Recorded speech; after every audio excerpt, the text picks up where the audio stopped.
Okay, so I think you are officially warned audibly of the recording. So there it is.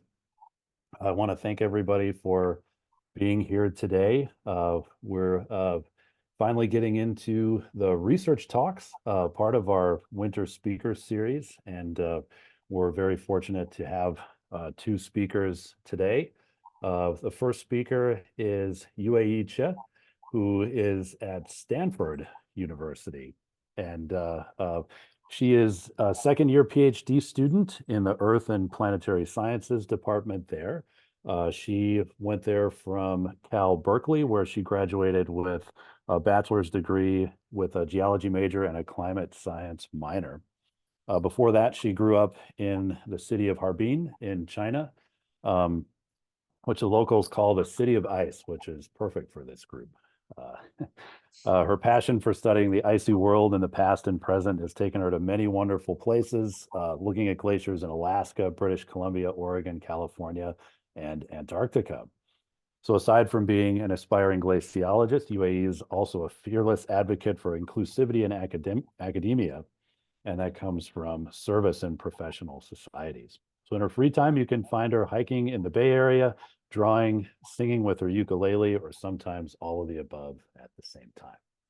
So take it away, UAE. Thank you for being here. Thanks, Ben, for the introduction. That was so great. And I'm so happy to be here. And yeah, to have an audience like this is just so wonderful.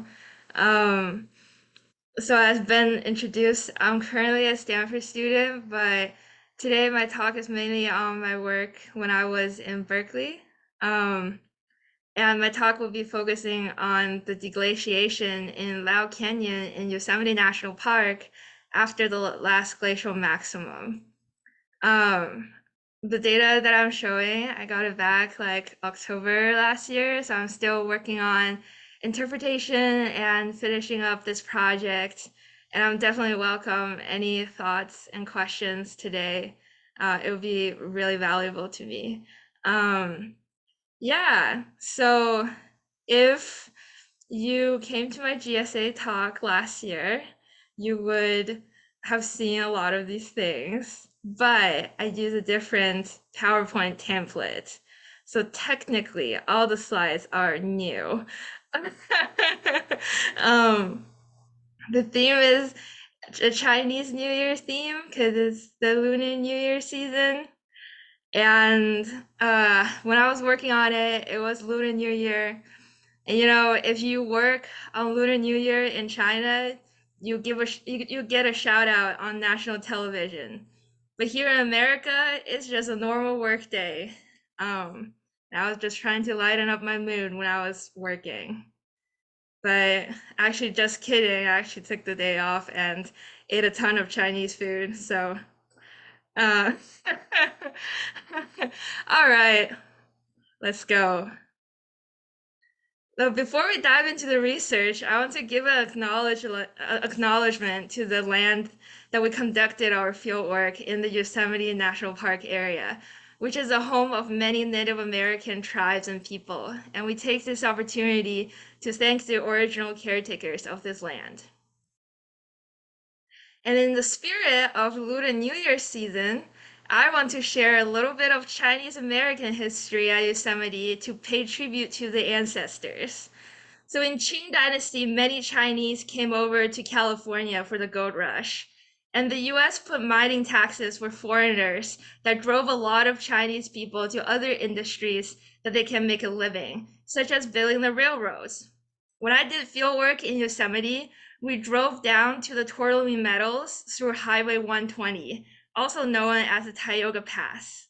This pass was originally built by hand by Chinese people during a couple months in the winters of Sierras, as shown in this left photo. And you can see they're literally standing in the snow building the roadway. Another important part of Chinese people in Yosemite was the chefs in the hotel at Yosemite at USGS were Chinese. They cooked many feasts in Yosemite for important politicians during their retreats. And these retreats were very important for establishing the national park system we know today. And it has its flaws, but still enjoyed by many. The politicians were all white men, but they ate Chinese food when they are at crunch time and drafting ideas for national parks. And I'm no historian, but I find these history really fascinating. If you want to learn more, Yosemite National Park did a really great research on this topic, and you can find it out by scanning the QR code on the corner. All right. So first, let's introduce some background to our research. All right, this is what the sound test has been waiting for. To give you a sense of what our field site looked like, I made this short video to illustrate.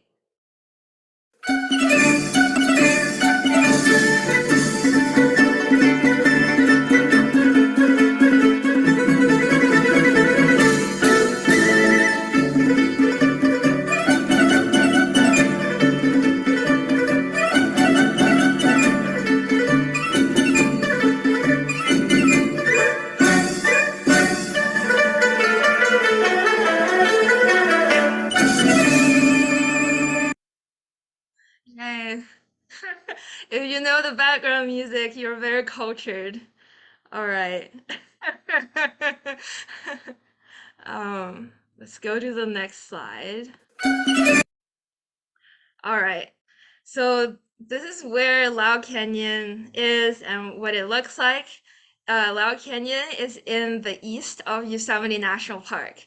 And standing in the Lau Canyon, we can see this very beautiful symmetric U-shaped glacial valley. Yosemite is sitting in the middle of the granitic Sierra Nevada batholith, depicted in the dark red in this map. And the photo here is one of our field site. So this is a map of the area. It's a DEM map, and we have Lau Canyon right here. So this area is glaciated around 27,000 years ago to 15,000 years ago, which people refer to as the last glacial maximum, or the LGM. And the goal of our study is to provide more insights into the unsolved glacier melting patterns in Yosemite after the LGM. And here are the previously reconstructed glacier flow directions. And thank God my mom doesn't know about Dr. Clyde Haftig, or she will call me and say, look at Clyde, he passed away in 1994, but still publishing paper in 2019. What is your excuse? Where is your nature paper? You know, like many Asian parents, even though my mom only had an accounting degree from a 2-year college, she's still the one who asked me the most frequently when I am going to publish this paper. And shown here is the previous studies measuring the beryllium-10 exposure age on the valley floor. They interpreted this as a rapid glacier retreat around 16 to 13,000 years ago.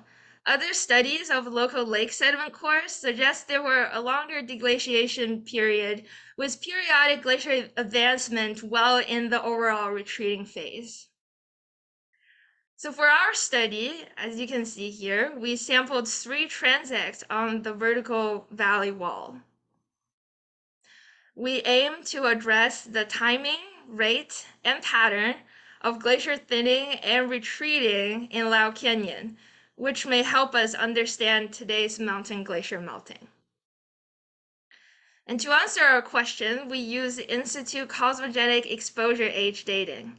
Just to get all of us onto the same page, I'm going to give a quick refresher on how this method works. So when the glacier is not covering the bedrocks, the exposed rock will react with cosmogenic rays coming from the sky and accumulate certain cosmogenic nuclides. In our case, it's beryllium-10 and carbon-14 in quartz. The longer the rock has been exposed, the more cosmogenic nuclides are in the rock. So from the nuclide concentration, we would know when the glacier melts away from a certain location. So here are the cross-section view of our samples. We measured carbon-14 ages at the higher elevation. Here seen, you can see it's in orange, and beryllium-10 at the lower elevation, as seen in red. So the samples at the higher elevation experience lower glacial erosion rates, allowing them to inherit nuclides at the bedrock surface. And carbon-14 at the higher elevation can avoid the inheritance or the leftover of cosmogenic nuclides from before the LGM glaciation because carbon-14 has a shorter half-life compared to beryllium-10. We still choose to use beryllium-10 for the lower elevation samples because it is more accurate for the time frame we're expecting. And beryllium-10 is also used in the previous studies, which help us to compare our studies to the previous ones. And shown here is the uniform thinning scenario we imagined going into our study. On the graph is the glacier's surface elevation versus time, and the constant slope shows a constant thinning rate. Now, stuff we've been waiting for, let's look at the numbers. All right, here they are. So as indicated by these big arrows, we show a zoom-in view of these three transects with the carbon-14 ages again in orange and beryllium-10 ages in red, both in thousands of years here.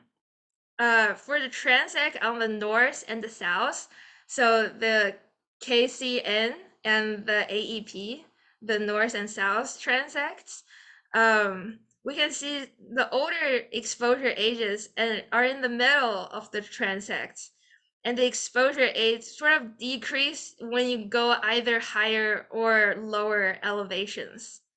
And for the transect in the middle, all the ages range about 17 to 11,000 years old, and there doesn't seem to be a very clear pattern. And the photo here is another of our field sites. So let's see what the data look like when we plot them all together. On the x-axis here, we have apparent exposure age from the cosmogenic nuclides, younger ages on the left, and then older ages on the right. And the y-axes are the sample elevations.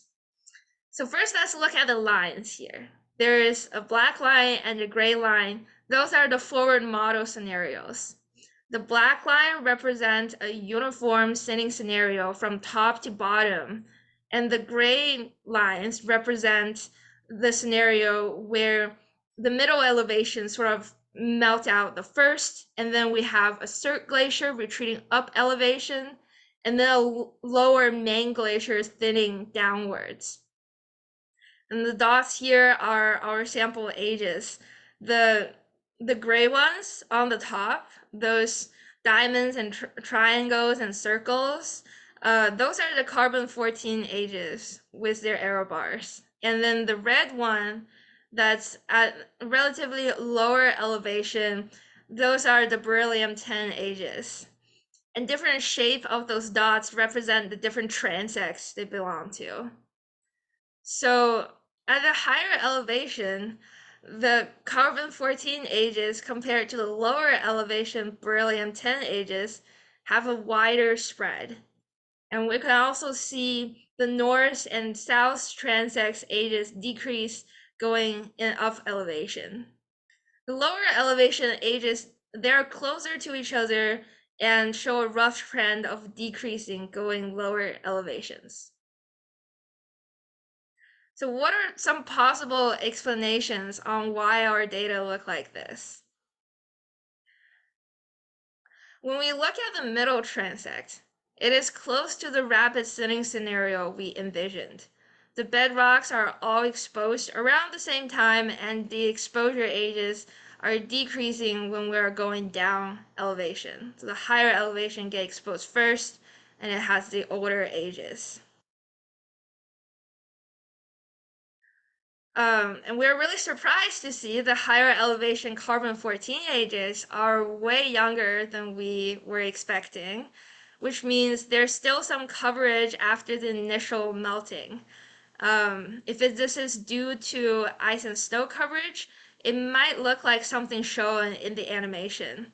It broke off an upper glacier at the earlier stage of thinning, and this smaller glacier retreats upward, while the lower main glacier thinned steadily downwards. And this is something we could see in glaciers in Alaska today. Um, and the snow shielding in this area is significant, but cannot completely explain why these ages are so young. If the sites were exposed, let's say 16,000 years, and the reason for the exposure to be so young is only because of seasonal snow cover, it would require 1.5 meters of water equivalent, and in which, if the snow season is 6 months long, we will need 6 meters of snow for 6 months. This is not impossible for Lao Canyon, since it could be this snowy in some of the years that we observe nowadays, and we do expect some underestimate due to seasonal snow. However, the correction could probably not be any more than 20%. And a permanent snowfield or a glacier at our sample site is the most likely explanation. Also because they would have to be there for a while, and the topography we see nowadays seems like there could be some cirques. Here are some other explanations about the younger, higher elevation ages. So the apparent exposure age could be a result of ice and snow coverage right after the LGM, and it can also be from during the Little Ice Age. The Lao Glacier we see nowadays sitting at the head of this canyon is actually the Little Ice Age glacier.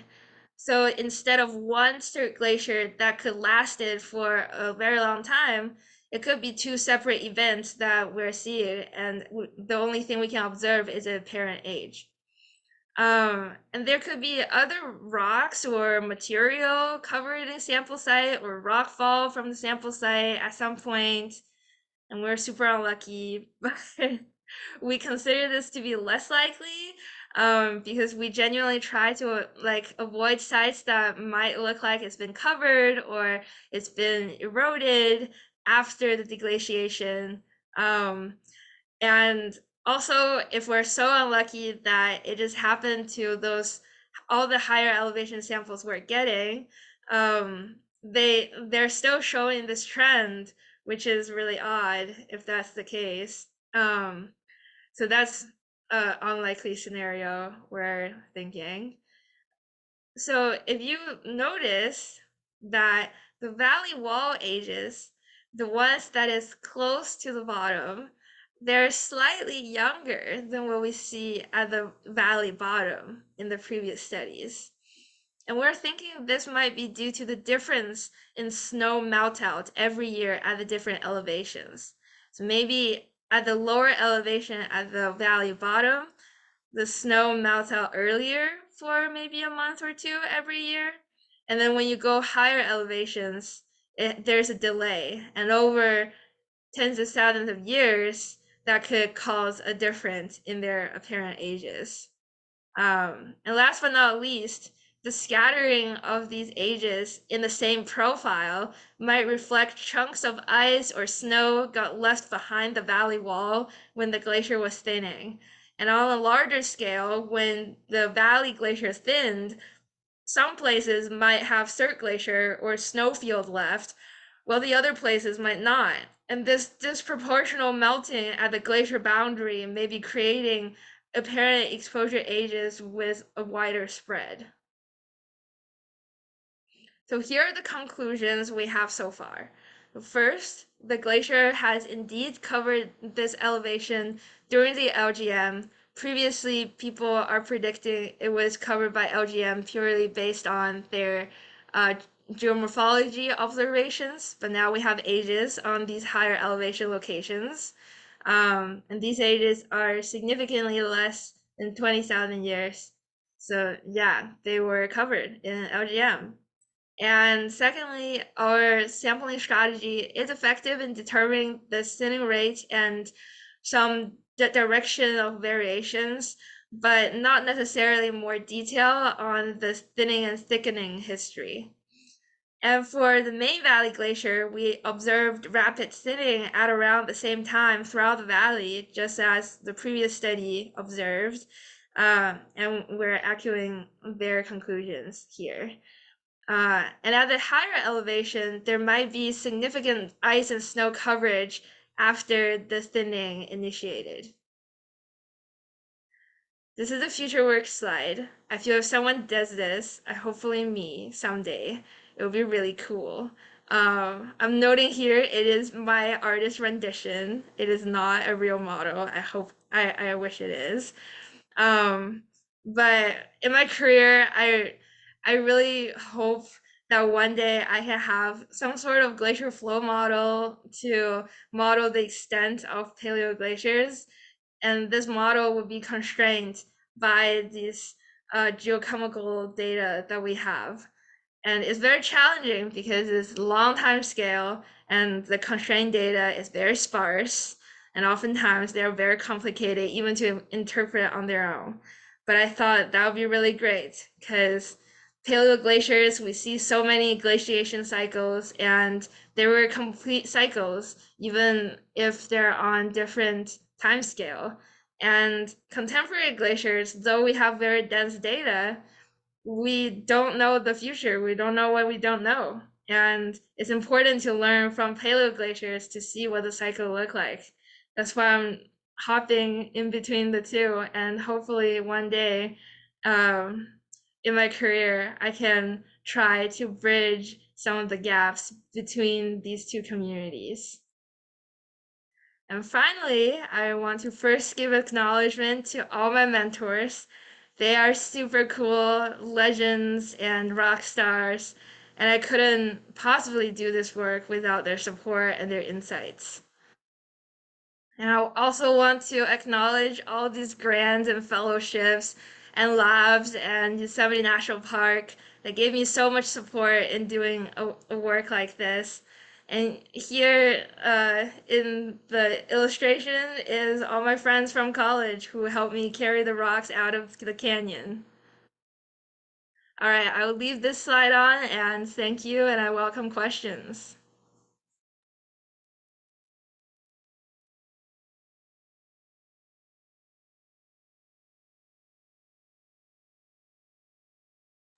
Oh, I have a quick lighthearted question. Yeah. How are you doing these cartoon videos?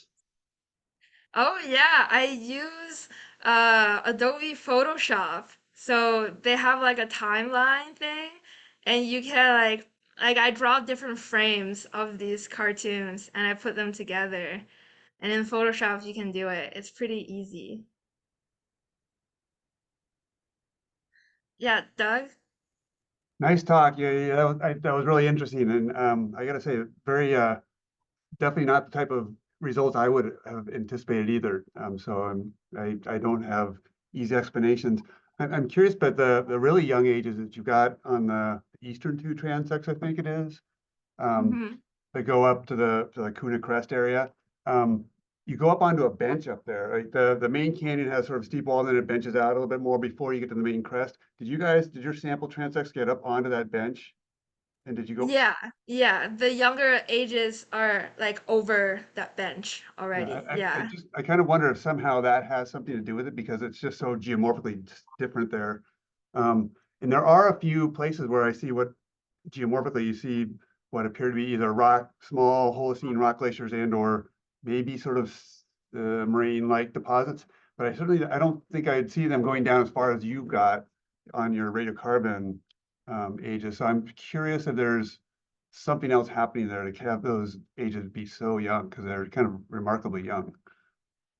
They are, yeah, and people have been asking me about moraines in this area, and the previous people, one of their reasons of concluding that the retreat was so rapid was because, at least on this line of like this Lao Glacier extending into like Tuolumne River area, they didn't really find any significant moraines. Mm. So they were like, it must be, it didn't really stop anywhere. It was just retreating all the way back.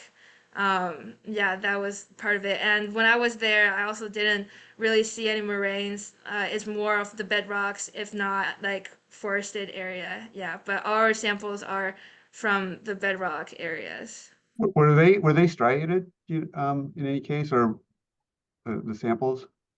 Yeah, for the lower elevation samples, they were striated, and some of the higher elevation samples were striated. I don't quite remember, but I do remember when we're at higher elevation, it's harder to find rocks that even when they seem like a bedrock, it's harder to find those ones with striations on them.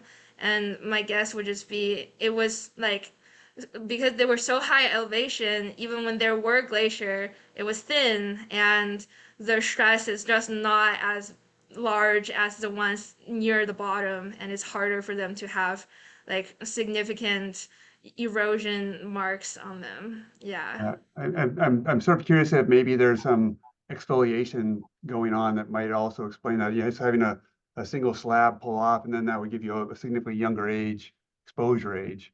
If something happened in the late Holocene, a slab broke off, or mid Holocene. Yeah, yeah, that's something we're considering too, because definitely in like some of those regions, like those processes are happening, but we're genuinely trying to find those locations where it seems like a glacier went by and chunked off a huge chunk of rock, rather than, there are places where we can see very clearly it's like flaking off the surface. It was after the glacier moved away, it was like bouncing back because there were no pressure on top of it anymore. But we're trying. It was good. It was a good talk. Thank you very much. That was great. Yeah, thanks for the question. Yueyi, we have one more question in the chat here. Oh, And that's from Dr. Ali. The question is, what is happening with the glacier before 16,000 years ago? yeah. So before 16,000 years ago, uh, it was sort of like during the um like when it was still like very extensively glaciated. The Tioga Glacier, which like was covering the Yosemite area at the time, extends beyond the boundaries of the parks nowadays. So it's a very large ice field during the last glacial maximum. And I think yeah, that was before, and then there, I think there is other glaciations in the Sierras, like around the time, but those are either on the eastern Sierras, or like other places. The Tioga Glacier during the last glacial maximum was the dominant one in Yosemite. And after that, the next one would be the Little Ice Age glacier that people observed. But the Little Ice Age glacier, that one left moraines that we see nowadays. But that is like way back at like near the current glacier and not close to where we were sampled. Yeah. All right, I think we can do one or two more questions. Nancy, go ahead. Thank you, Ben. Hi, Yueyi. Yeah, I just want to comment. I'm going to ask a question off the topic of the dating, but I just want to say first, Happy Lunar New Year to you, and Happy Lunar New Year to everybody here. Yeah, I love your theme. My question is, well, while you're sampling in this very popular famous Yosemite National Park, do you encounter any tourists coming and stopping and asking you, what are you doing here? What kind of research are you doing? So what do you say to them? Because one thing is that we would definitely want to see more people interested in the paleoglacier topic. And when you work in this popular national park, do you get any interest from the standby flyers or passers-byers? Yeah, that's a very good question. Interestingly, this part of Yosemite is a hidden gem, and not that much traffic come here, if at all. And the trail that goes in, most of them are backpackers. And when we are walking on a trail, most of the time we look like backpackers as well. When we're sampling, we actually go off trail. So all the vertical transects you see, there's only one trail in like the bottom of the valley. And I guess that's why people sample there, because it's easy to get to. But when we're on the walls, we very rarely see anyone. I might encounter one ranger once. Um, but surely this research in Yosemite, like people are very interested in. When I was doing this research as an undergrad, I was invited to talk to like other undergrads and like high school students on outreach opportunities, and they were really hyped about it. So yeah, and I feel genuinely like connecting this idea of like right now, like we all know glaciers are melting, but in the past it also happened. And what if we learn our history and we can prepare better for the future? I feel that genuinely gets people excited. Yeah, Definitely. Good job. Thank you. thank you. All right. Thank you again, Yueyi. Dylan, I saw you had your hand up. Hopefully we'll have some time at the end to come back to you. For now, we do have to move on to our next speaker. So let's see. Joel, are you able to share your screen? I should be able to. Okay. While you're working on that, I will introduce you. So our second speaker today is Joel Gombiner. And Joel grew up in Seattle, Washington, and has long been fascinated by nature and the natural environment in Washington State. During his academic career at Columbia University and University of Washington, he developed records of ice age flooding and glaciation in north central Washington, and that was based on fieldwork, isotope geochemistry, and mapping. So after he finished his PhD in 2022, he did some work around Seattle as an Uber driver, as a gardener, and was continuing to do research in his free time. And Joel has a new position coming up. That's as a publications editor at the Washington Geological Survey. So great. Thanks for being here, Joel, and take it away. Can you see my screen? Yep. Okay. Tempting to share a portion of it. Great. So thanks for the introduction. Thanks for the warm welcome to the group. Thanks to Guled Ali for inviting me to this group, and thanks to Ben for inviting me then to give a talk to the group. It's great to be a part of this. I kind of wish I had known about it while I was in grad school, but better late than never.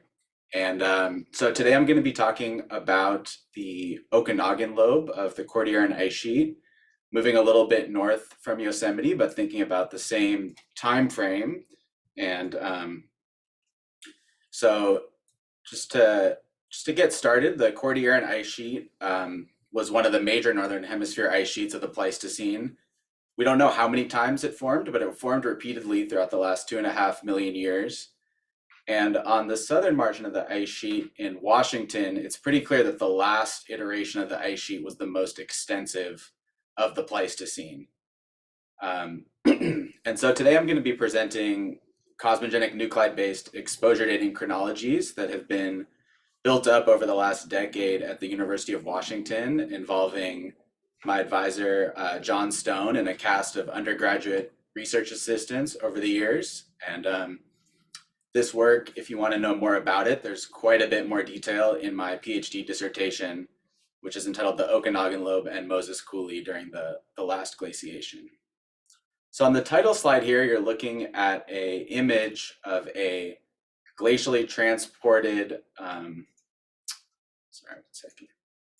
a glacially transported granitic boulder that's resting on glacially stripped basaltic bedrock in an area that was formerly covered by the Okanogan lobe. And measurements of cosmogenic nuclide concentrations in rocks like these are going to form the basis of a chronology for this, this lobe of the ice sheet. So let's see here. So just to give a little bit of context, here's a map of the topography and bathymetry of the Northern Hemisphere. And when we look at areas that are ice covered today, glacier ice is restricted to high latitudes and high elevations. And going back to the last ice age, or the last glacial maximum, ice cover was greatly expanded with this northern American ice complex consisting of the Laurentide ice sheet and the Cordilleran ice sheet, as well as Eurasian ice sheets and some ice cover throughout Eurasia. So here's names. I'm sure you're all familiar with most of these. And today we're going to be focusing on the southern margin of the Cordilleran ice sheet in northern Washington, in particular, the Okanogan Lobe. So zooming in on the southern margin of the Cordilleran ice sheet, this map shows the maximum extent of ice cover in white. And we're going to be focusing on this lobe of the ice sheet called the Okanogan Lobe. And it was one of many outlet glaciers that developed at the southern outlets of these north trending structurally controlled trunk valleys. This is the Okanogan Valley, but there's also the Purcell Trench, the Flathead Trench, and ice advanced further south through these valleys controlled by the underlying topography. I'm sitting here today in Seattle, which was under the Puget Lobe, the largest one of the Cordilleran ice sheet. And in addition to showing the ice margin, this map also shows proglacial lakes that developed along the ice margin, and flooding from those lakes, as well as from the ice sheet itself, inundated these areas in blue. Part of this is called the channeled scabland. So this interrelated system of ice, proglacial lakes, and flooding creates opportunities to develop records of glaciation in multiple ways. We're going to be looking at glacial deposits of the Okanogan Lobe, but also linking those to lake records in Glacial Lake Columbia, as well as flood deposits that were controlled by the position of the Okanogan Lobe. So we'll be dating the Okanogan Lobe in several different ways. Adding on to this, these beige dots show the locations of exposure dating samples in this study. You'll see that some of them are from within the footprint of ice-covered areas, and some are from flood pathways that were controlled or fed directly by the Okanogan Lobe. Okay, so moving in a little further, we have the same ice margin in white here. And this, to the east of the ice margin, is Glacial Lake Columbia, which formed as a result of the Okanogan Lobe advancing across the Columbia River, damming it, and pooling this lake on its east side. And I've also added in some glacial geomorphology that I've been working on over the last couple of years. This is from tracing landforms on satellite imagery and digital elevation models. And in blue here, these are subglacially carved channels. This is a tunnel valley network that formed beneath the Okanogan Lobe. And my interpretation of this is that subglacial floods through this network drained out into these proglacial channels that then funneled meltwater into Moses Coulee, emplacing flood gravels, which are shown in orange, and also depositing iceberg transported erratics with these beige dots. So these proglacial flood deposits give us a way to date when the Okanogan Lobe was near its maximum position. The other thing on this map in white, these are recessional moraines, and this pattern of nested moraines tells us that the Okanogan Lobe, repeatedly paused at these positions during its retreat. And then additionally, based on the geometry of these, we can see that it bifurcated into two lobes, one coming down the Okanogan Valley and building this set of moraines, and another one coming down the Omak Trench, building this set of moraines.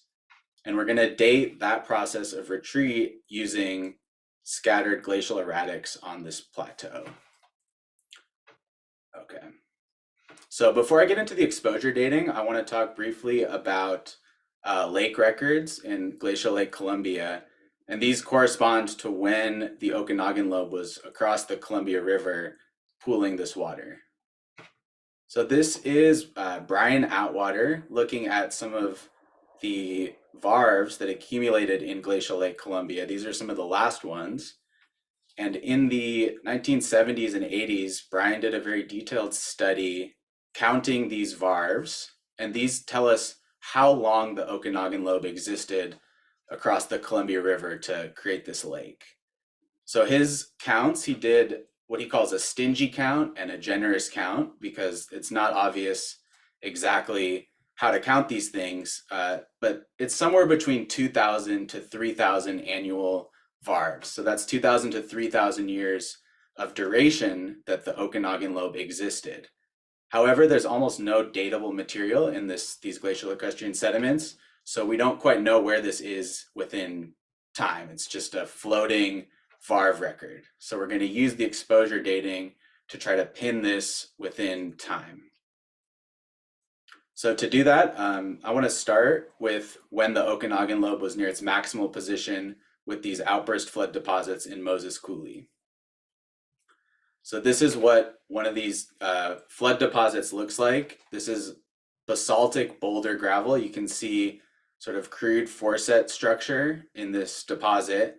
And this is not directly datable because the deposit, again, contains no organic material, and it's almost 100% basalt, which doesn't work for exposure dating.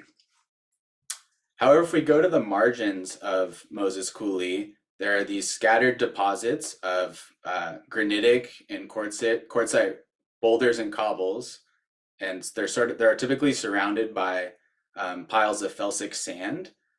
So we've interpreted these as iceberg transported deposits or berg mounds that formed on the side of the channel. So this is a exposure dating sample, and here's another one, this little cobble, and you can see in the background the flood carved channeled scabland in the center of Moses Coulee. So these are our exposure dates from Moses Coulee. I saw prior to the meeting, some folks were talking about prior exposure and the difficulty of dealing with scatter and exposure dating populations. And so you'll notice that one of these at 28,000 years ago is too old. That's from an interglacial period. And then there's kind of this range of dates, but there's a central population of 3 at 15.5 to 16.5. So that's my best guess of the age of the floods through Moses Coulee, but the scatter here makes it difficult to make a firm conclusion about that. All right, next I want to go to the terminal moraine of the Okanogan lobe called the Withrow moraine. And again, you're going to see that age scatter is going to be a problem. This is what the moraine looks like. It's this beautiful, huge complex of hummocky topography. And part of the problem of trying to do exposure dating on moraines is that they're not geomorphically stable features. They're often collapsing after they were deposited, and that results in exhumation of boulders in ages that are too young. So here are ages from the Withrow moraine. Most of these are from one of my colleagues, Andrea Balbus, who did a really beautiful study on exposure dating in the channeled scabland. And again, you'll see we have one age that's clearly too old, and then we have some ages that you'll see later are too young. And the best guess is that these two at 15.8 and 15.1 are potentially the right age, but because we have this dispersion, it's hard to be confident about any of these ages. Okay, so zooming out, I mentioned that the Okanogan lobe controlled the pathways of flooding through the channeled scabland, and one way it did that was by blocking off this major route of floods called Grand Coulee. And then once the ice began to pull back, it reopened that pathway, and some huge floods came down Grand Coulee and spilled out into this deposit of gravel and sand called the Ephrata Fan. So this is what some of the deposits in the Ephrata Fan look like. Again, we see this foreset bedded gravel, and in the central axis of the Ephrata Fan, there are these fields of boulder studded gravel deposits, and these actually do contain some granite, so they're good for exposure dating. Pretty much all of our ages come from a small part of the Ephrata Fan, and I'm going to show you what these look like on the next slide. So this is a probability distribution of those exposure ages from the Ephrata Fan.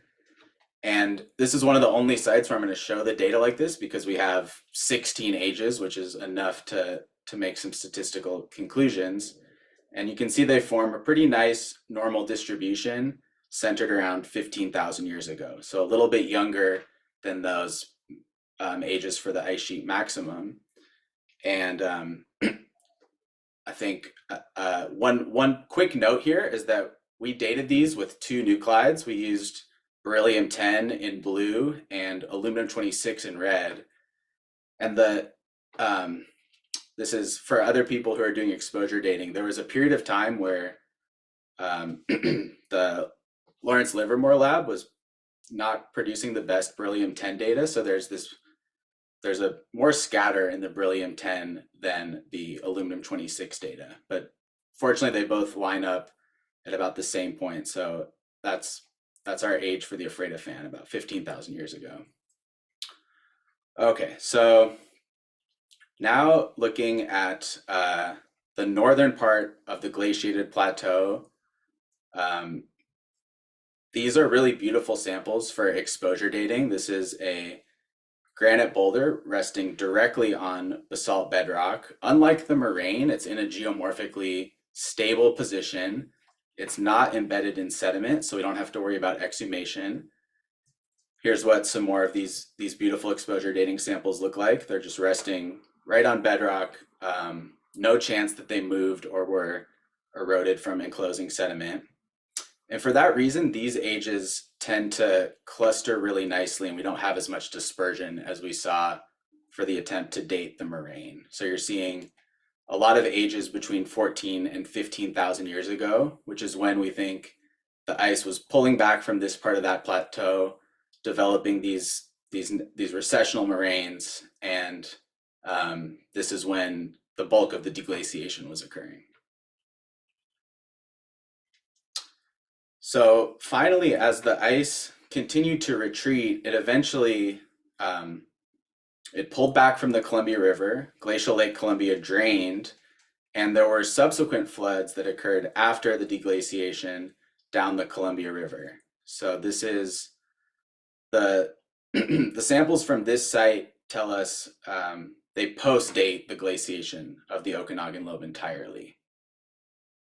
And this is this site called Pateros Bar. It's a boulder gravel deposit that had to have been emplaced after the Okanogan Lobe was entirely gone and had eroded, and the river had eroded down through quite a bit of sediment that was filling the valley. And so this is what collecting a sample for exposure dating looks like. This is my PhD advisor, John Stone, using a hammer and chisel to just try to hammer out a nice slab of rock. Okay, and I think I'm missing a slide here, but the ages for that site range from about 14 to 12,000 years ago. So there's this sequence of ages for key events that I've tried to walk you through. The ice maximum dated by the Moses Coulee floods in the Withrow Moraine is around 16 to 15,000 years ago. Then we have the beginning of this retreat with floods through Grand Coulee and onto the Ephrata Fan around 15,000 years ago. We have the deglaciation of the plateaus from 15 to 14,000 years ago. And then finally, the reopening of the Columbia River around 14,000 years ago. And so I went through that pretty fast. It's a regional story with some geographic complexity, so I'm happy to go back to any of the slides. And the last slide is putting all of that data onto a single framework. So we started with Moses Coulee outburst floods, and in this case, I've arranged the data by ages that have to predate the opening of the Columbia River, which is these arrows pointing this way, and then ages that have to post-date the opening of the Columbia River, which is ages pointing that way. And so there has to be a point in the middle of that that's the actual reopening time when the Okanogan Lobe retreated from the Columbia River. So this kind of helps you see some of these young outliers that just can't fit in, and it more or less points to this reopening of the Columbia River around 14,000 years ago. And one other complexity that I didn't mention, since I have a couple more minutes, is that exposure dating is really a relative dating technique relative to some calibration site or calibration set. And so down here, I've put different time scales that use different different calibrations for these exposure ages. So what we've done in this study is calibrated to the Bonneville flood, which is this Cronus calibration site that's dated, that's really well dated. But if we use different calibration schemes, these ages can shift by 500 to 1,000 years older. So this is something that I'd love to, just chat about with the group, how other people are handling calibrating their exposure ages. But anyways, I'm happy to go back to anything and take any questions. And thanks again for inviting me. Let's see.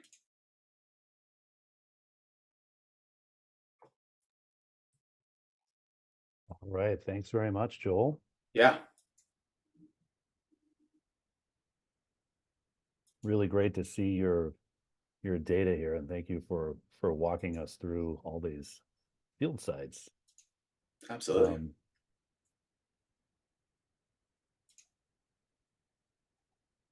Yeah, to sure I've got all the. Maybe I'll go back to a map. Looks like Doug has his hand up. Go ahead, Doug. Yeah. Good talk, Joel. That was really interesting stuff. I've had conversations way back, back when John first started putting a few students onto this, and so it's cool to see the results finally. I've never actually seen any of the exposure ages. One question I had is, Ralph Hagrud has this idea for the Puget Lobe that the dating that Steve Porter and Terry Swanson put together for the deglaciation and retreat of the Puget Lobe is later than they had originally published on, based on his reassessment of some of the radiocarbon control. And I was wondering, and his ages probably line up better with yours than the original ages that Steve and Terry put together. Have you looked at those at all, or have you talked with those guys at all about your timing versus theirs? Yeah, I'm familiar with Ralph's new paper, and I know Goulet has also been looking in more detail at the chronology of the Puget Lobe. And my sense is that it's all based on radiocarbon dating, and there's just all this enormous complexity with reworked material, and then there's a lot of marine radiocarbon dates that have complex reservoir age effects. Yeah. So I don't know if there's a firm age for the deglaciation of the Puget Lobe. It seems to have happened very rapidly, and it does seem to be about the same time. But whether I would say it's the exact same time or slightly older, or potentially slightly older from what I've read. And that's what Porter and Swanson's thing had. It older, definitely Ralph's age model is definitely somewhat younger. And I haven't actually, because I haven't seen yours before, I don't know how well yours lines up with either one of those. And not that they have to act synchronously, but they are basically coming from a similar source at least. But yeah, and again, this calibration issue, are we talking about 14,000 years ago or 15,000 years ago, is going to matter when we're trying to tie it into the radiocarbon time scale.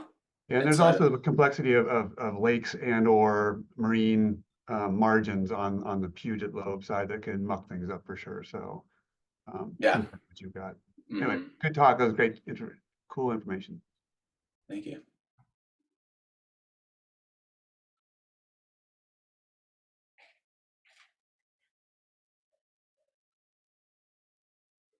Leah, go ahead.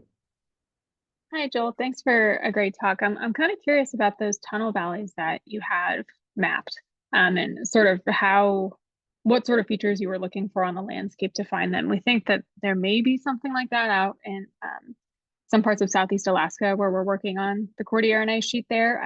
So I'm just curious what you were using and sort of the features you were looking for to make those maps. So for me, I wasn't looking for tunnel valleys. I was looking to trace channels in general. And there's an older idea that the way floods got into Moses Coulee is that they spilled across this plateau surface into Moses Coulee. And so I was looking to test that by trying to find the channels that would have conveyed those floods, or that if those floods had occurred, they should have eroded channels. So the way I went about it is I just started drawing boundaries around channels. And then that led me, that took a long time, and there's a lot of tracing. But it's then, once I had traced them all, the architecture of this channel network is radial, and it's hard to explain by any pattern of surface water flow. So that then suggests that they're tunnel valleys or tunnel channels rather than features carved by surface water. Great, thank you. Mm-hmm. Just to follow up on that, Joel, what is the surface geology like in that area? These tunnel valleys, we can see them across the southern Laurentide ice sheet, Mm-hmm. and they tend to be cut into till, and they're filled with ice contact stratified sediment and things like that. Are these all in bedrock, or are they in till? They're mostly in bedrock. It's all basalt except for this sort of margin of the Omak plateau is the underlying granitic rock, and so they are a little bit. You can see that they're narrower in granitic rock versus basalt. Some of them are in sediment, but it's not obvious to me whether it's a bedrock channel that's draped in sediment or whether they were eroded in sediment entirely. Yeah.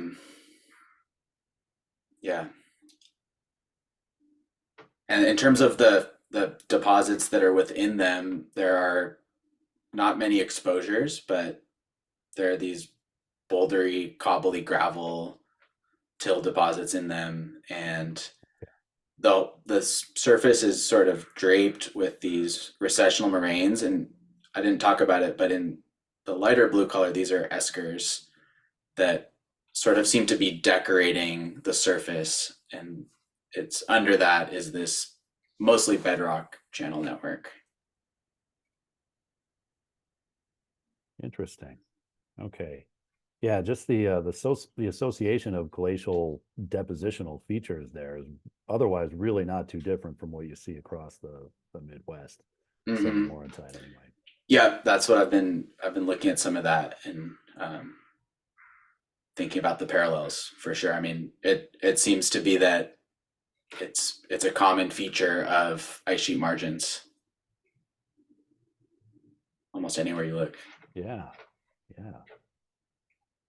Because the Puget Lowland is also a tunnel valley network in sediment, different size of channels, but this one is unique because of the substrate being this basaltic bedrock.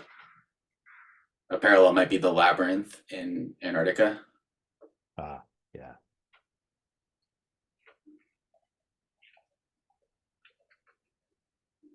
I see the chat has a couple of messages. Just comments. Any other questions? Everybody likes this meltwater map. That's what we're that's what we're seeing. So there's a paper that we've been working on that's in review right now that should be coming out pretty soon. Great. And I wanted to do that first before publishing the exposure dating results, because how to interpret the exposure dating depends on the interpretation of the geomorphology.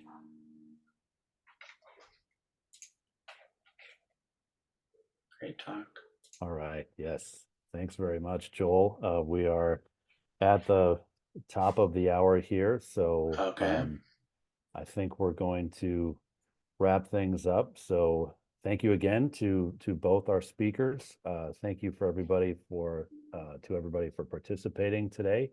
I'll get the recordings shared as long as our presenters are okay with that. And next week we'll be meeting on Thursday, and I'll send an email announcement with our speaker lineup for next week. Thanks again, everybody. Have a good weekend.